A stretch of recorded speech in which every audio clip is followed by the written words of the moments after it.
بسم اللہ الرحمن الرحیم حامدا و مصلیا و مسلما اما بعد۔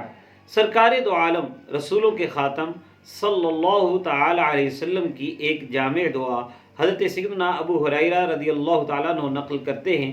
بخاری شریف کی حدیث نمبر 1377 ہے۔ اس دعا کے اندر زندگی کی مشکلات، موت کی سختیوں، قبر کے عذاب، قرب قیامت میں آنے والے دجال کے فتنے اور جہنم کے عذاب سے اللہ کی پناہ مانگنے کا سلیقہ سکھایا گیا ہے۔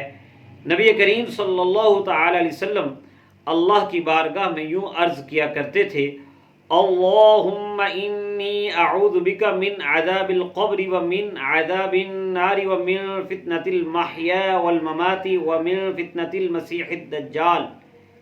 اے اللہ، میں تیری پناہ لیتا ہوں قبر کے عذاب سے، جہنم کے عذاب سے، زندگی اور موت کی آزمائش سے اور مسیح دجال کے فتنے سے۔